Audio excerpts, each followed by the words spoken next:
इस देश के प्रजातंत्र को नियोजित रूप से कमजोर करने का षड्यंत्र किया जा रहा है। हिमाचल में आप जीते तो वहाँ इलेक्शन कमीशन करवाएंगे क्या भाभी चेक? भविष्य के भारत में कोई धूर्त और मूर्ख चुनाव आयुक्त न बन जाए, इसलिए आपने एमएस गिल साहब को मंत्री बना नहीं दिया। हमने तो समाजवादी पार्टी अपने दिन भूल गए जब इनके नेता जैसे मुख्तार अंसारी और अतीक अहमद बूथ लूट लिया करते थे और पहले ये हारते थे तो तब ये ईवीएम पे सवाल उठाते थे, अब ये हारते हैं तो ये एसआईआर पे सवाल उठाते हैं, लेकिन जनता तो देख रही है। ईवीएम अब ठीक हो गया है? नहीं, हम देखिए ईवीएम ठीक हो चुका है? ये सरकार इस प्रजातंत्र को नियोजित रूप से खत्म करना चाहती है। आप जाग जाइए, ये लड़ाई कांग्रेस पार्टी की नहीं है। आपके पास सबूत है कि 65 लाख वोट काटे गए, तो आप सुप्रीम कोर्ट क्यों नहीं इस देश के प्रजातंत्र को बचाने की लड़ाई है। अगर राहुल गांधी कह रहा है कि वोट चोरी हो रही है, कन्विंस करते ना, आपके लिए वोट करते थे, आपके लिए वोट क्यों नहीं कर रहे लोग? विपक्ष खत्म नहीं हो रही है, वो खुद खत्म हो रहे हैं। ध्वजारोहण पे सवाल उठा रहे हैं, वो विपक्ष खत्म हो रही है, विपक्ष अपने चाल चलन से खत्म हो रही है। मुझे तो ऐसा लग रहा है कि गब्बर और कालिया यही आ गए हैं।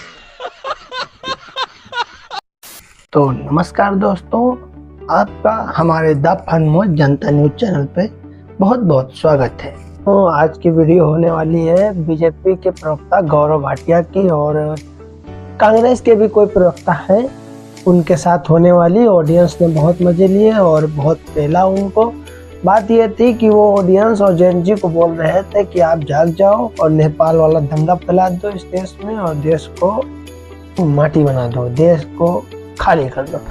तो जेन जी ने उल्टा उनको ही धो दिया और आप देखते रहिए वीडियो, मुस्कुराते रहिए। हमारे वीडियो में मजा आता है क्योंकि वीडियो और चैनल का नाम है the फनमोज।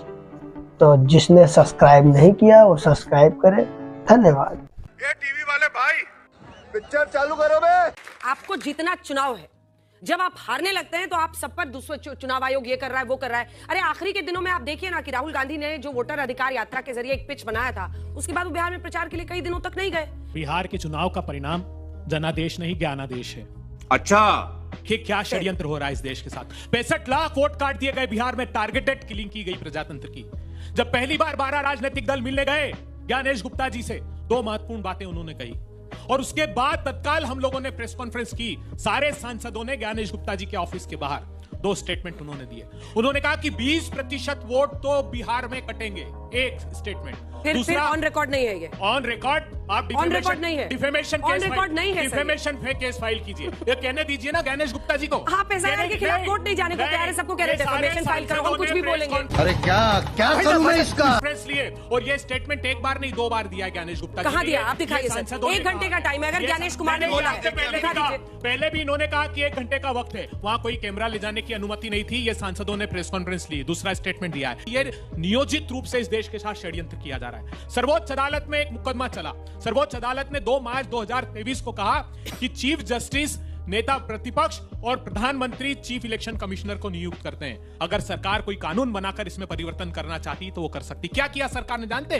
Chief justice of India को हटा दिया उस कमेटी से, ताकि प्रधानमंत्री और उनके द्वारा नियुक्त किया गया मंत्री यह तय कर ले कि इस देश में चुनाव आयुक्त कौन होगा।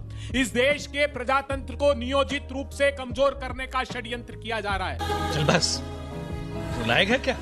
मैं जानना चाहता हूँ कि जैसे कर्नाटका में भी आप लोग जीते और हिमाचल में आप जीते तो बीजेपी वहाँ तो हारी है, तो आप ये बताइए वहाँ इलेक्शन कमीशन करवाएंगे क्या भाभी चेक? नहीं। MS Gill chief election commissioner को कैबिनेट मंत्री बनाया, स्पोर्ट्स मिनिस्टर। सोनिया गांधी ने, कोई कोलिजन नहीं था। नवीन चावला गांधी परिवार में पास्ता और पेने बनाते थे राहुल गांधी के साथ, उनको चीफ इलेक्शन कमिश्नर बनाया। हम पे आरोप लगाते हैं। देखिए ईवीएम जब आया तो यहाँ पर भी ताली बज गई, क्योंकि पहले आपके लिए बॉक्सिंग कुशन जो है वो ईवीएम था, अब एसआईआर हो गया है। इस पर क्या जवाब है आपका? जहाँ आप जीते हैं, कर्नाटक जीते, हिमाचल जीते, वहां पर तो ठीक था सब। हमारे यहाँ ऐसा ही होता है। बात 16 जून 1949 को अंबेडकर जी ने सदन में कही थी, जिस आर्टिकल 324 का जिक्र कर रहे हैं, 289 था। उन्होंने कहा कि भविष्य के भारत में कोई धूर्त और मूर्ख चुनाव आयुक्त न बन जाए, उसको एग्जीक्यूटिव की मुट्ठी से बाहर करने के लिए इस आर्टिकल को मजबूत बनाना होगा। और इसीलिए आपने एमएस गिल साहब को मंत्री बना दिया। हमने तो सही बोला।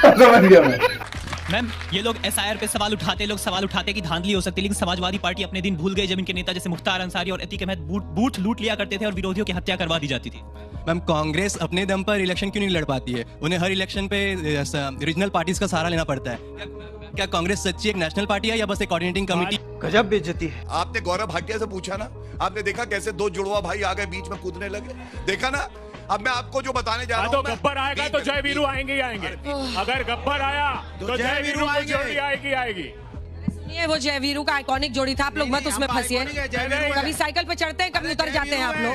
चलिए नहीं, मैं आपको बताता हूँ, ये जय वीरू की जोड़ी नहीं है। ये बंटी बबली है, आपको लूटने आए हैं। हाँ सुनिए, जय वीरू क्यों बोलते हैं भाई आप दोनों को? क्या अच्छा नहीं लगता? अकेला नहीं, सांबा भी है, देखिए जब तक ताली बजा रही है खुश है, आपको दुख हो रहा है। जब जनता खुश होती है ये छाती पीटते हैं, ये मातम मनाते हैं। भारत की खुशी से इनका कोई लेना देना नहीं। पहले तो मैं बता दूं, मध्य प्रदेश का चुनाव था, यही बंटी बबली कमलनाथ कह रहे थे अखिलेश वखिलेश को क्या लेना देना है, और अखिलेश यादव कह रहे थे कांग्रेस के लिए। विक्रम और बेताल है इधर। प्लीज अरे हो गया भाई, आज का सब हो जाएगा। राहुल गांधी पूरा रिवॉर्ड देंगे आपको।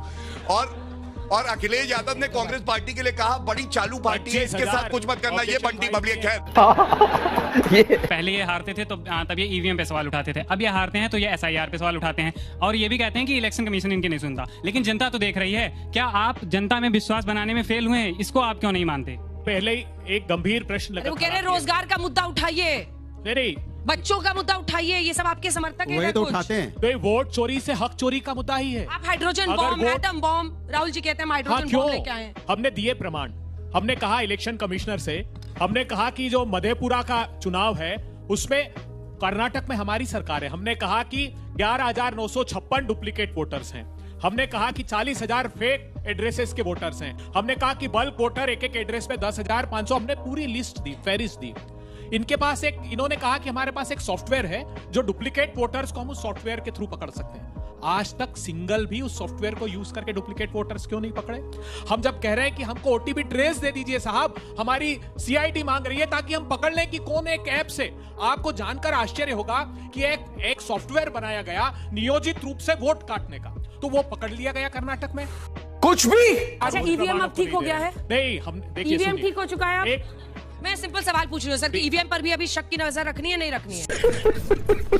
अभी आपने है जो बिहार इलेक्शन का हार का कारण निकाला है, 14-15 दिन बीत चुके हैं कि आचार संहिता लगी हुई थी तो आपने 10-10 हजार रुपए महिलाओं के खाते में डाल दिए और वोट जो आपने खरीद दिए। तो मैं इसका एक एग्जांपल देना चाहता हूं। 2023 में जब राजस्थान में इलेक्शन थे तो आपने जुलाई से है जो घोषणा के ऊपर घोषणा शुरू कर दी और आपने अन्नपूर्णा फूड पैकेट योजना के तहत उनको मिर्च मसाले बांटने शुरू कर दिए, फोन दिए, लेकिन तो भी आपके समक्ष है जो जनता ने आपकी ओर से मुंह मोड़ लिया। इसका जवाब राजस्थान में कांग्रेस की हार आप कह रहे हैं कि अगर ये सब बोलने के बावजूद हुआ पर इनको फायदा मिला। विपक्ष ने आरोप लगाया है कि 65 लाख वोट काटे गए। आपका आरोप है वोट चोरी का, आपके पास सबूत है कि 65 लाख वोट काटे गए, तो आप सुप्रीम कोर्ट क्यों नहीं जाते हैं? क्या आपको न्याय व्यवस्था में यकीन नहीं है? क्या विश्वास नहीं है? क्या निष्ठा नहीं है? शाबाश बेटा। एक वरिष्ठतम पत्रकार ने यह आरोप लगाया कि मेरे सगे भाई ने जन सुराज पार्टी को वोट दिया, उस बूथ पर उस पार्टी को 0 वोट है। एक निर्दलीय ने आरोप लगाया कि मैंने खुद को वोट दिया, मेरा वोट। तो अगर ये ऐसे किससे कहानी से नहीं चलता है सर? अंजना जी मुझे बताइए, सुप्रीम कोर्ट में जाके मामला उठाना चाहिए ना। ये सारे बच्चे जो आप पे विश्वास नहीं कर रहे हैं वो कह रहे हैं कोर्ट तो चाहिए, fight of battle for them. सुनिए, बहुत सर्वोच्च अदालत की आप बात कर, वो इन्वेस्टिगेटिव एजेंसी नहीं है। वो किससे कहते हैं? राफेल का मुकदमा जानते हैं आप? राफेल के केस में 5 जगह पर सर्वोच्च अदालत के निर्णय में गलती थी। ये कांग्रेस का प्रवक्ता, ये सरकार इस प्रजातंत्र को नियोजित रूप से खत्म करना चाहती है। आप जाग जाइए, ये लड़ाई कांग्रेस पार्टी की नहीं है। सत्ता की भूख की नहीं है, इस देश के प्रजातंत्र को बचाने की लड़ाई है। अगर राहुल गांधी कह रहा है कि वोट चोरी हो रही है, सरबरंदा सोनोवाल का सुप्रीम कोर्ट का जजमेंट पढ़ लीजिएगा। देश के लिए खतरा है। और कांग्रेस की सरकार कहती थी इलू इलू आजा आजा, मेरे लिए वोट कर जा। लोग कहते हैं कितने वापस भेजे, ये सवाल पूछते हैं। सबसे पहले तो मैं ये बता दूं कि अब घुसपैठिए अंदर आ नहीं सकते हैं, बल्कि पश्चिम बंगाल में देखा कतार लगी हुई है, हजारों में वापस जा रहे हैं। और यही इस देश की ताकत है, क्योंकि भारत की सरकार यहां जो बैठा है भारतीय बनाएगा, कोई घुसपैठिया नहीं बनाएगा। चाहे हिंदू हो, सिख हो, मुस्लिम हो, कोई धर्म का हो, वो व्यक्ति हमारा नागरिक है। वोट करने का अधिकार संविधान उसे देता है। और इसी बात को अमित शाह जी कहते हैं, ये भारत है देश मेरा, इसके लिए प्राण न्यौछावर कर दूंगा। मैं ये धर्मशाला नहीं समझता हूं, जो घुस के अगर आएगा गलत तो उठा के फेंकूंगा बांग्लादेश में। ये हमारी सरकार की प्रतिबद्धता है। भारतीय जनता पार्टी के एक सांसद दिल्ली में वोट किया, अभी बिहार में वोट कर रहे हैं। भारतीय जनता पार्टी के 4 पूरा बोल लिया इन्होंने दिल्ली से ले जाकर वोट कराने के लिए। क्या ये आचार संहिता का उल्लंघन नहीं था? क्या गणेश कुमार जी को नहीं दिखा? वो तो कह रहे थे जो पलायन कर गए वो भी वोट। अरे तो उनको कन्विंस करते ना, आपके लिए वोट कर देते हैं। आपके लिए वोट क्यों नहीं कर रहे लोग? ये लोग आदमी बोलता है कि विपक्ष खत्म हो रही है, भारतीय जनता पार्टी विपक्ष को खत्म करने पे तुली हुई है, तो विपक्ष खत्म नहीं हो रही है, वो खुद खत्म हो रहे हैं। ध्वजारोहण पे सवाल उठा रहे हैं, वो SIR के मुद्दे पे सवाल उठा रहे हैं, वो ऐसे मतलब जो देश के हित में सवाल होते हैं उस पे सवाल उठा रहे हैं, जो हित में काम होते हैं उस पे सवाल उठा रहे हैं। इसलिए विपक्ष खत्म हो रही है, विपक्ष अपने चाल चलन से खत्म हो रही है। दिल्ली में 70 सीटों में आया अंडा, पश्चिम बंगाल में 294 में आया अंडा, आंध्र प्रदेश में 175 में आया अंडा, सिक्किम में